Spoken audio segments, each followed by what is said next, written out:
నమస్కారం, మీ విశ్వసనీయ వార్తా వేదిక ఎంఎస్సి న్యూస్ తెలుగు. పోయిన నెల 7వ తారీఖు మన కాకతీయ నగర్లో ఒక ఇంట్లో వృద్ధ దంపతులు ఉంటారు. వాళ్ళ ఇంట్లో దాదాపు 10.5 తులాల దొంగతనం, బంగారు ఆభరణాలు దొంగతనం జరిగిందని చెప్పేసి మనకి దరఖాస్తు చేయడం జరిగింది.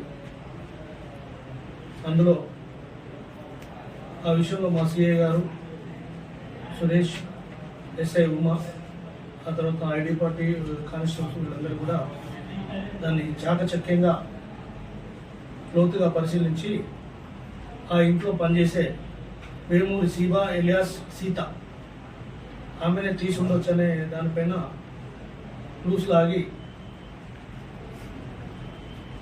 ఆమెని తీసుకొచ్చి ఇంట్రాగేషన్ చేస్తే ఆమె పూర్తిగా ఆ ఇంట్లో ఏదైతే 10.5 తులాల దొంగతనం జరిగిందో ఆమెనే తీసినట్టుగా ఒప్పుకుంది.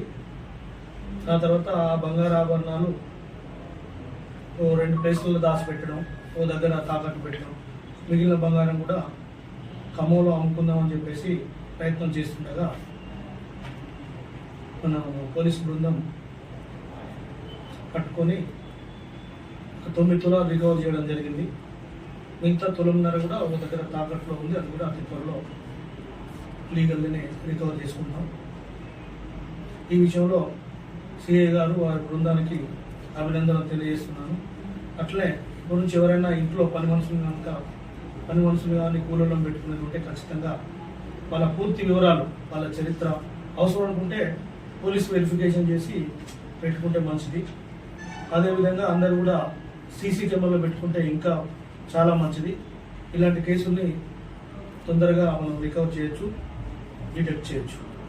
అదేవిధంగా మన సబ్ డివిజన్లో ఓన్లీ హెచ్బి అంటే రాత్రిపూట జరిగే కన్నపు నేరాలే కాకుండా చుట్టుపక్కల ఊర్లలో ఈ ఎలక్ట్రికల్ ట్రాన్స్ఫార్మర్ రాగితీగా, ఆ తర్వాత చైన్ స్నాచింగ్, రాత్రి పడుకున్న వాళ్ళు వరండాలో పడుకుంటే తెల్లవారుజామున ఈ మధ్య కాలంలో పెరిగినాయి.